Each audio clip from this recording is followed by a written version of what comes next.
Nessa noite a palavra que eu quero compartilhar com vocês é uma palavra que serviu para mim há um tempo atrás, há uns anos atrás. E é uma palavra que realmente me encontrou e mudou a minha maneira de enxergar a vida. Meu interesse, a minha vontade, as minhas orações no dia de hoje foi para que, de alguma maneira, cada coração que entrou nesse lugar essa noite, ao sair daqui e ao se defrontar com alguma situação de dor, de sofrimento, tenha pelo menos uma perspectiva nova para encarar esse momento. Eu sei que na grande maioria das vezes, quando a gente vem na igreja e a gente está porventura enfrentando um momento de dor, um momento de sofrimento, um momento de abandono, um momento de vergonha, um momento de ausência de provisão, aquilo que nós queremos é, de alguma maneira, que a palavra de Deus venha nos tirar magicamente desse lugar e nos transportar magicamente para um lugar onde a gente não experimente tanto essa dor. No fundo, todas as vezes que a gente enfrenta a dor, esse é o pedido que a gente faz: Senhor, faz essa dor cessar, me tira desse lugar, me arranca desse lugar. E para o bem ou para o mal, dentro de uma perspectiva muito realista, dentro de uma perspectiva de muita maturidade, eu quero te dizer para você que dificilmente isso vai acontecer. Caminhar com Cristo não é esperar que Cristo faça mágica por nós, é acreditar que Cristo gera transformação em nós. Eu queria muito poder dizer: olha, essa dor que está doendo, amanhã Deus vai te fazer não doer, ou vai te fazer esquecer. Mas eu não me sentiria honesta em falar isso para vocês, porque essa não é a realidade de proposta que o Evangelho nos dá. Porém, no entanto, o Evangelho nos dá uma perspectiva de maturidade, um convite ao crescimento. E às vezes o cenário de fora não muda, mas quando a gente muda por dentro, a nossa realidade exterior fica fácil de ser enfrentada. E a grande verdade é que o ideal, a partir do momento em que nós caminhamos com Cristo, é que a gente pare de fugir das situações, a gente pare de fugir dos confrontos, a gente pare de querer se esconder, de querer se desviar, de querer se desvencilhar dos desafios e comece a entender que todos os desafios precisam ser enfrentados por nós que cremos nele, com serenidade, com maturidade, com entendimento acerca de quem Ele é. E essa é a minha perspectiva, a minha vontade nessa noite quando a gente conversa sobre a dor. O tema da minha mensagem nessa noite é a riqueza na dor. Isso é muito importante de a gente refletir. A riqueza na dor. Então, por isso, se você nesse momento enfrenta algo que te envergonha, que te entristece, que faz com que você se sinta diminuído, eu quero te dizer: a riqueza nesse momento que você vive, a riqueza na dor que você enfrenta. A nível de introdução, eu fui dar uma pesquisada acerca de qual é o nascimento da dor no Evangelho, qual é a primeira vez, aonde foi que começou a existir dor em meio a nós. E aí, estudando, eu fui descobrir que o primeiro momento em que se fala sobre dor na Bíblia é em Gênesis. Após o pecado original cometido por Eva, a Bíblia vai dizer que a partir dali é colocado sobre ela e sobre Adão a realidade da dor. A Bíblia vai dizer que a partir dali, Deus disse para Eva: a partir de agora você sofrerá, você sentirá dor e dará luz. E se a gente passa por essa passagem de maneira apressada, de maneira desatenta, de maneira superficial, a conclusão que a gente acaba fazendo é acerca de um Deus que, no momento em que é colocado diante da falha do homem, ele simplesmente estabelece um castigo sobre o homem. E há um grande perigo nessa análise tão rasa, tão superficial, tão simplista de Deus. Porque quando a gente entende que Deus é um Deus de causa e consequência tão somente, a gente humaniza um Deus que não é humano. Deus vai muito além de causa e consequência. Quando a gente estabelece que a dor vem sobre nós porque nós estamos apenas sendo castigados por Deus, isso nos coloca num lugar extremamente perigoso, num lugar de extrema imaturidade comportamental, num lugar de extrema ausência de autorresponsabilidade. E esse lugar não é um lugar que nós podemos ficar.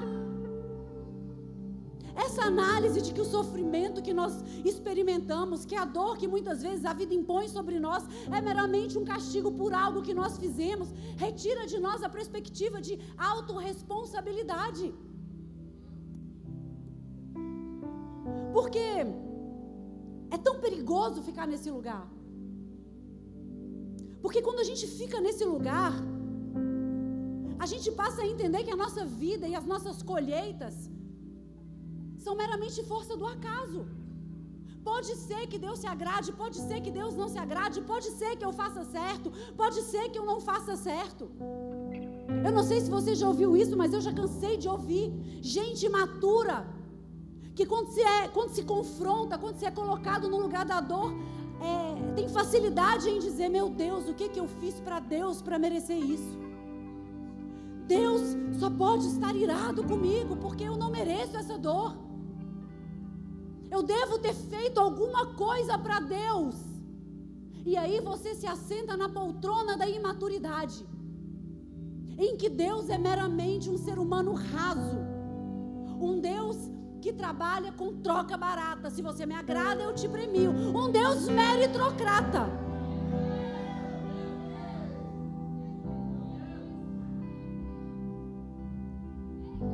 Esse lugar se torna confortável porque ele retira de nós a responsabilidade de entendermos que determinadas dores não são nem de longe fruto do castigo de Deus.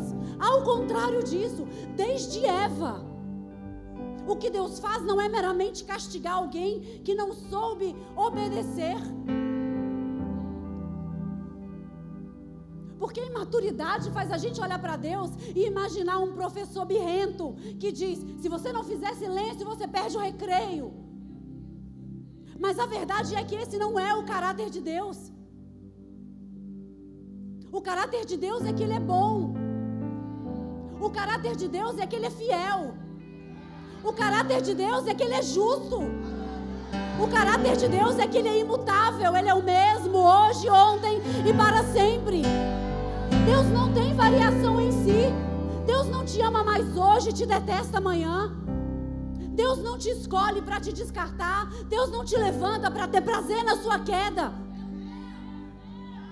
Conhecer o caráter de Deus é importante, porque a partir disso nós não interpretamos Deus segundo nós. Nós começamos a nos interpretar e a interpretar a Bíblia a partir de quem Deus é.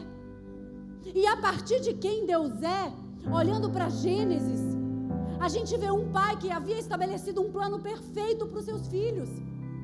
Havia estabelecido provisão, havia estabelecido cuidado, segurança. E os seus filhos naquele momento escolhem fazer a não vontade do pai. Assim como eu e você. A gente acha que caminhar com Deus é um joguinho teatral, em que a gente finge ser o que Ele quer que a gente seja. Mas deixa eu te dizer, caminhar com Deus é querer o querer de Deus. É confiar que quando Deus diz não para nós, não é porque Ele não quer que a gente se divirta, não é que Ele não quer que a gente sinta prazer, não é que Ele não quer que a gente experimente, é que Ele sabe que determinadas experiências nos farão colher dor e sofrimento. E o caráter bondoso de Deus diz para Eva: olha, a partir de agora você sofrerá, mas você irá dar à luz. Parece simples. Parece simples. Mas a grande verdade é que o que Deus está dizendo para mim e para você é: eu te amo. E eu não vou me permitir que você passe por nenhum momento de dor sem que ao final dessa dor você possa estabelecer um novo começo. Eva, você vai sofrer, você vai sentir dor, mas olha, não é para a morte. A dor vai gerar em você a possibilidade de uma nova vida.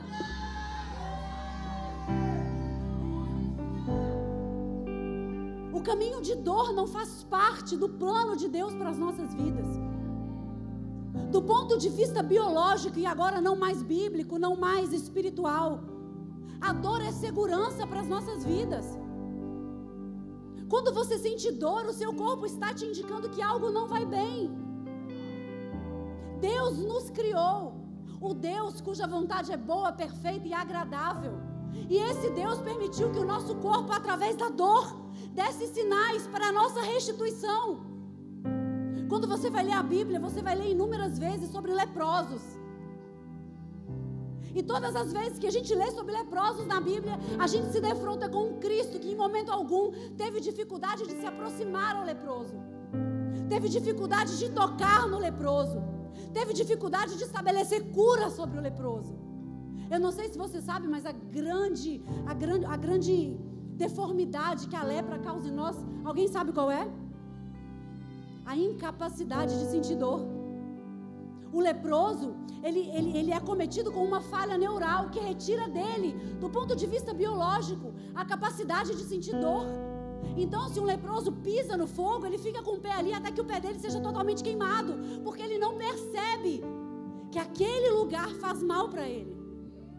E quando Jesus cura o leproso, ele cura fisicamente, ele devolve ao leproso o seu estado de plenitude. E o estado de plenitude é a capacidade de sentir dor. A riqueza na dor.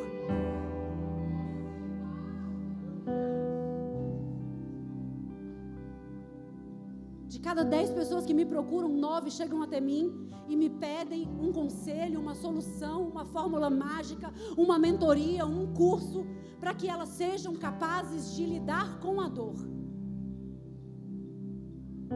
E desde o início, desde os primeiros dias que eu estive como pastora dessa igreja, eu sempre repeti a mesma coisa. Há uma grande oportunidade para nós na dor. Quando a gente muda a nossa perspectiva de enfrentamento da dificuldade, a gente se torna capacitado para não mais ser líquido, não mais ser destruído, não mais ser deformado. Porque Jesus, antes de morrer, disse para mim e para você: no mundo vocês enfrentarão tribulações. Vocês serão perseguidos, machucados, feridos, humilhados, lançados para morrer. Mas tem de bom ânimo. Há riqueza na dor, há crescimento na dor, há recompensa na dor. Agora, por mais louco que isso possa parecer, dentro da análise do que é ser cristão atualmente, isso é totalmente contrassensual aos meus olhos. Quanto mais cristão a gente fica, parece que mais dificuldade a gente tem de lidar com a dor, não somente nossa, mas a dor do próximo. Um caminho que deveria ser natural para a gente, se torna um caminho abismal de perda. Infelizmente, o nosso ego, a nossa vida atualmente, talvez mais do que nunca, aponta para um caminho de superficialidade extrema.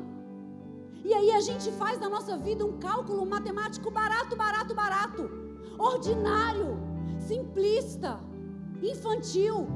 Que cálculo é esse, Gi? Se está sofrendo, está fracassado. Se está sofrendo, não tem mais jeito. Se está sofrendo, não tem valor. Em contrapartida, se está fazendo sucesso, está prosperando. Se está prosperando, está fazendo sucesso. Se está feliz, está completo. E talvez eu te choque te dizendo que essa matemática humana não tem absolutamente nada a ver com a matemática de Deus. Quanto mais eu vivo, mais eu percebo, mais eu conheço pessoas que são tão pobres, tão fracassadas, que só têm dinheiro. Pessoas que fazem um sucesso estrondoso nas redes sociais. Pessoas que fazem um sucesso estrondoso nos seus negócios. Mas nas suas vidas, nas suas casas, vivem num absoluto mar de vazio existencial. Conheço gente que tem acesso a tudo, mas não sabe o que é felicidade. Conheço gente que poderia estar nesse momento em qualquer lugar do mundo, mas o seu coração não tem vontade de estar em lugar algum, porque ele não sabe nem quem é. A aparência de sucesso, mas o conteúdo é estéril. E em contrapartida, eu quero te dizer que eu conheço pessoas que passam por momentos de luta, de dor, mas no lugar de lágrima cai pérola. Conheço gente que não tem nada, mas possui uma riqueza incomparável. Conheço gente que experimenta dores que são imagináveis, mas essas pessoas possuem experiências impagáveis com Deus. Conheço gente cuja dor dói em mim, e eu consigo olhar para essas pessoas e dizer: me ensine. Essa semana Davi foi visitar a mãe do Davizinho no hospital. Quem viu pelos stories? Imaginar a dor daquela mulher doeu em mim. E ao mesmo tempo ela de longe me ensinou sobre estrutura, sobre resiliência, sobre fé, sobre amor, sobre despreendimento. Então é preciso que a gente, enquanto cristão que diz ser, pare de baratear a nossa dor. Pare de decretar sobre nós mesmos e sobre o próximo que a dor é um ponto final. Eu quero te dizer, a dor é o início de uma nova história.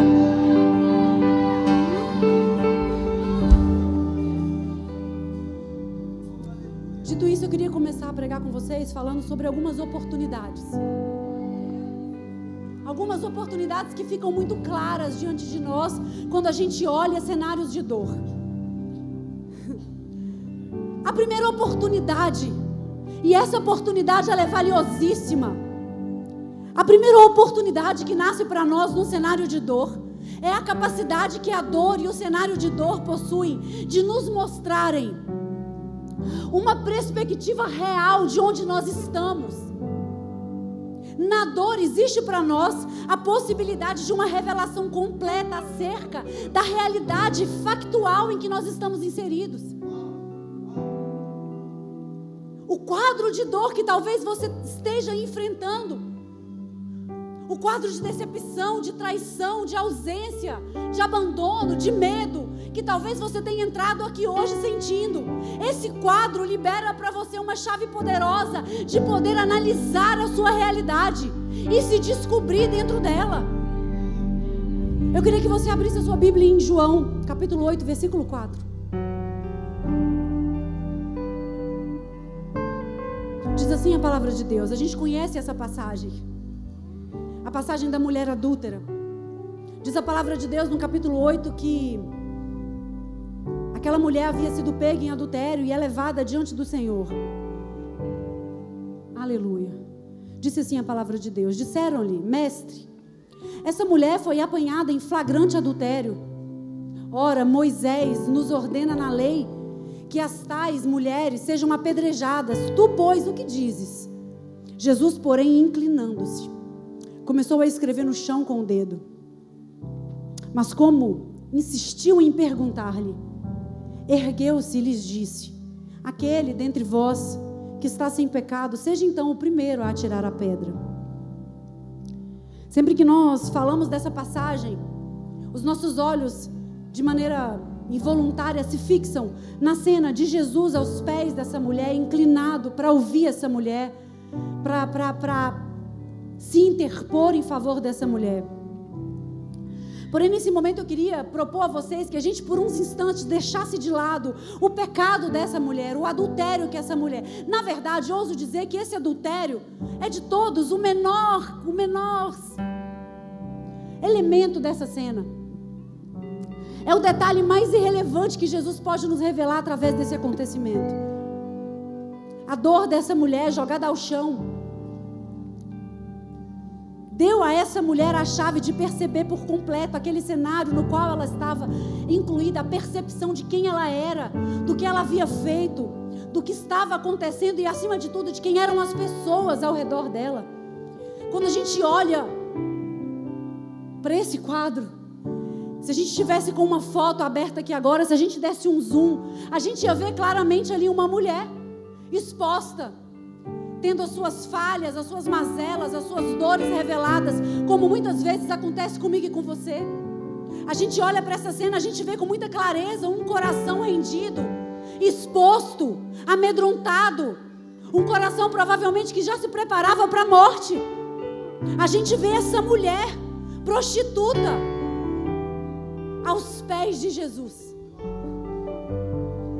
Essa é a realidade da dor dela, da exposição dela, da consequência das suas próprias escolhas. A realidade factual que a dor inseriu era ela: eu estou aos pés de Cristo. Estou sofrendo, estou machucada, estou exposta. Mas neste momento eu não sei se você consegue perceber comigo. Ela era a pessoa mais privilegiada desse quadro. Porque se a gente dá zoom, do outro lado em pé, a gente vai ver o quê? Pessoas que se diziam santas. Pessoas que se diziam mestres da lei. Pessoas que se diziam conhecer a Deus, com seus corações da mesma maneira expostos. Corações raivosos. Corações que estavam ali por interesses próprios. De um lado a gente vê uma mulher fragilizada aos pés de Jesus. Porém, no entanto, todavia, essa mulher tendo para si a oportunidade de analisar os seus próprios caminhos, de rever diante do mestre a sua própria história, as suas escolhas, de reencontrar a sua identidade. A gente vê uma mulher diante de uma oportunidade de vida, e do outro lado a gente vê homens fracassados. A mulher exposta, machucada com dor, naquele momento está diante da fonte da vida, da fonte da misericórdia, da fonte da graça. Do outro lado a gente vê pessoas em pé, expostas na sua pequenez. Eu fico imaginando se sou eu essa mulher. Quando você for a Jerusalém conosco, você vai, amém? Você vai ver que as coisas não eram grandes como são hoje. Provavelmente naquele lugar não tinha metade das pessoas que estão aqui.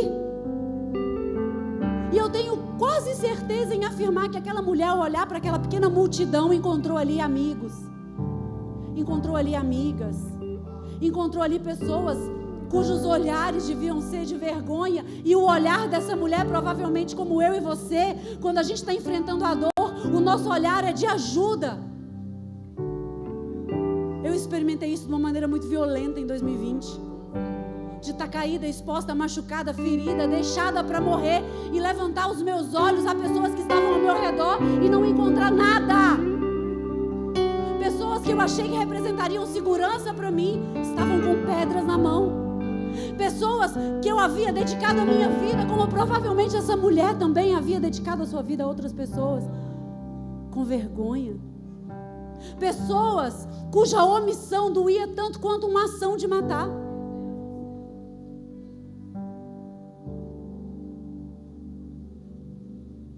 Essa é a realidade da nossa dor. Dói estar nesse lugar, dói muito. O cenário da dor dói demais, mas a perspectiva que Ele nos oferece de análise da nossa realidade muda o nosso destino. Porque no momento em que você se encontra com o Mestre, que Ele te coloca de pé, nada mais é igual. A análise da sua realidade no momento da dor te dá a possibilidade de realinhar o seu futuro para caminhos não mais superficiais, não mais carnais, não mais irresponsáveis. A dor nos escancara a verdade. Segundo ponto é esse. No momento em que a dor revela para nós uma realidade factual, fatos, pessoas, posições, posicionamentos, falas, são fatos. Mas por outro lado, além de fatos, a dor também revela corações. A dor nos dá a possibilidade de entender a real intenção de quem caminha com a gente. A dor nos dá a possibilidade de encontrar a verdade. E é provado no texto, porque a Bíblia vai dizer no versículo 5 que aqueles fariseus, aqueles mestres, aqueles apedrejadores não estavam dando a mínima para de fato cumprir a lei de Deus. Na verdade, o que eles faziam para condenar a Jesus. A dor daquela mulher revelou a intenção dos corações. Talvez você está vivendo um momento de dor e você está achando que isso é em vão. Aproveite essa oportunidade para conhecer a intenção de pessoas que caminham ao seu lado. Veja se o seu tempo não é barateado com quem não merece, se a sua energia não é gasta com quem não te valoriza, se os seus recursos não são colocados em sacos vazios. deixa eu te dizer, se você não está sentindo dor, tenha cuidado também, porque a dor do outro revela o seu coração. Às vezes tem alguém sofrendo do seu lado e o seu coração está sendo da mesma maneira revelado. Porque se você se diz cristão, você não pode passar imune à dor do outro. A dor do outro precisa doer em nós. A dor do outro precisa nos arrancar do lugar confortável de não exposição que a gente fica. A dor do outro precisa representar para nós condão de responsabilidade.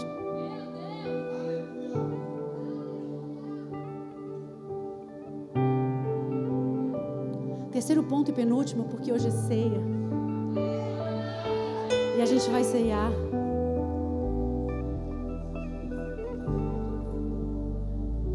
A dor nos ensina algo muito importante. A dor nos ensina acerca do que é entregar, depender, confiar e adorar. A dor nos ensina exatamente o que é depender, entregar, confiar e adorar.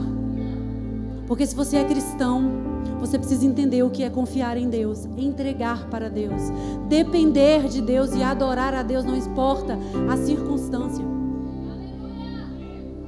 A Bíblia vai dizer que se adorar a Deus fosse fácil, Ele não estaria à procura de adoradores. Adorar a Deus, quem já foi no domo, já me ouviu falar sobre isso. A primeira vez que a palavra adoração é citada na Bíblia, ela não é citada em nenhum momento de festividade. A primeira vez que a palavra adoração é citada na Bíblia, ela não é citada em momento de vitória. A primeira vez que a palavra adoração aparece na Bíblia, não é em momento de celebração de conquista. A Bíblia vai dizer também em Gênesis, que Deus pede a Abraão um sacrifício. E a Bíblia diz para Abraão, suma ao monte para sacrificar. E diz a palavra de Deus que naquele momento Abraão pega seu filho, seus servos e vai ao monte. E quando ele chega numa determinada altura, ele diz para os seus servos: olhem, fiquem aqui, eu subirei com o menino, e tendo lá adorado a Deus, eu retornarei. Abraão naquele momento pega o alvo do seu amor, sobe ao cume do monte, faz um caminho que ele já conhecia, caminho de morte, caminho de sacrifício, caminho de entrega, caminho de confiança, caminho de dependência. Deus não pediu para Abraão qualquer coisa. Deus pediu para Abraão o alvo da sua fé. Deus pediu para Abraão o seu único filho. Deus pediu para Abraão o seu tempo de espera. Deus pediu para Abraão o seu tempo de semeadura na palavra. Deus pediu para Abraão o filho que ele amava. Deus pediu para Abraão basicamente tudo que ele tinha. E diz a palavra de Deus que Abraão pega tudo que tinha e sobe ao monte, fazendo um caminho de morte. Chama isso de adoração. No cume daquele monte não tinha música, não tinha sino, não tinha barulho. Tinha algo que talvez você já tenha conhecido na sua vida: o ensurdecedor barulho da dor.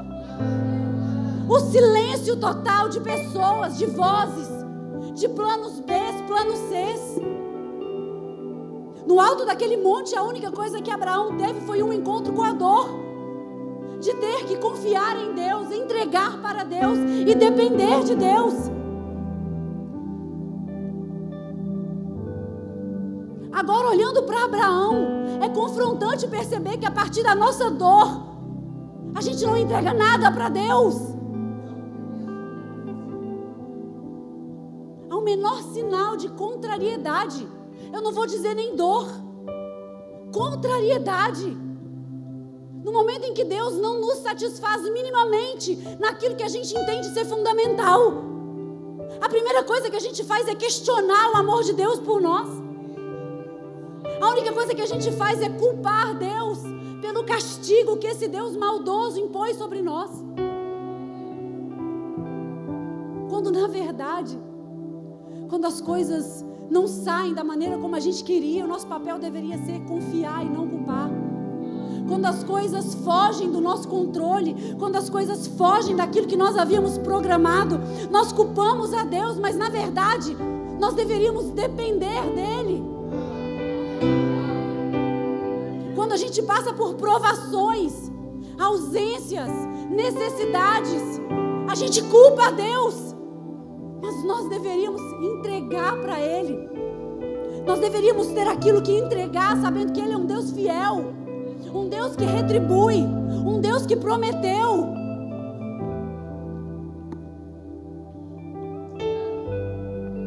Quando nós somos feridos, traídos, abandonados, largados, decepcionados, nós culpamos a Deus. Nós questionamos o amor de Deus, mas nesse momento, como Abraão, nós deveríamos apenas adorar a Deus. E o último ponto, antes da gente cear, é uma pergunta e ao mesmo tempo uma esperança.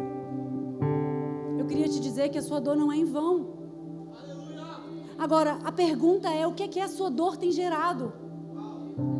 E a esperança é exatamente essa. A sua dor gera algo. A sua dor gera algo para você, em você, através de você, para além de você. As suas riquezas, as suas posses, as suas conquistas constituem talvez herança. Mas a sua dor provavelmente, quando analisada através da perspectiva divina, ela deixa além de herança, ela deixa legado. Ela deixa ensino. As marcas autorizam, não envergonham. A gente não poderia terminar não tendo como exemplo o maior de todos, o alfa, ômega, início, fim, nosso mestre. E Jesus na cruz nos ensina a maior lição que nós poderíamos entender acerca da dor e acerca de quem é o nosso Deus. Jesus na cruz ensina para mim e para você que a dor não é para quem merece. Porque se tem alguém que não merecia sofrer, foi Jesus. A Bíblia e a cruz nos ensinam que a dor não é para quem merece. E Deus nos ama mesmo quando nos permite passar pela dor. A escolha é sua, a escolha é minha, a escolha é nossa como igreja. A gente escolhe na dor pela vida ou pela morte, pelo crescimento ou pelo achatamento, pela força ou pelo fracasso. A dor inevitável, mas permanecer no sofrimento opcional. A gente não tem desculpa para ser esmagado pelas nossas escolhas. A gente não tem desculpa para não levantar todos os dias dispostos em comunhão com Deus a recomeçar. A dor existe, mas casa, o que é que vai nascer? Porque eu quero terminar dizendo, e eu queria já que a ceia entrasse. A dor de Cristo fez nascer para nós salvação. A dor de Cristo fez nascer para nós ressurreição. A dor de Cristo fez nascer para nós graça, misericórdia. A dor de Cristo nos coloca na posição de justificados. A dor de Cristo foi justiça em nós. A dor de Cristo foi restauração para a humanidade. A dor de Cristo foi para perdão. A dor de Cristo foi para remissão. A dor de Cristo foi para alcance.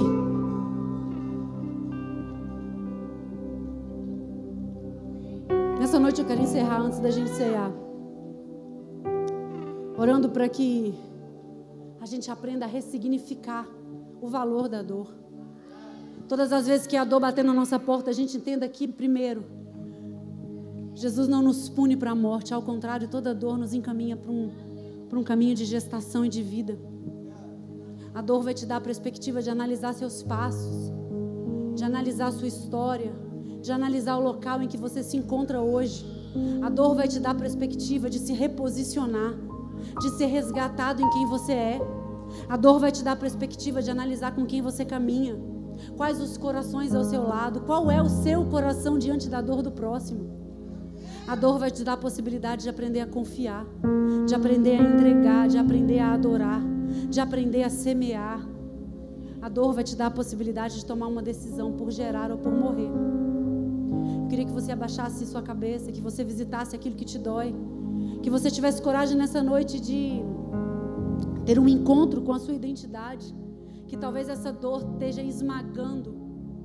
Eu queria orar para que nessa noite você pudesse se reencontrar com aquele a quem Deus fez por amor, com amor, para algo.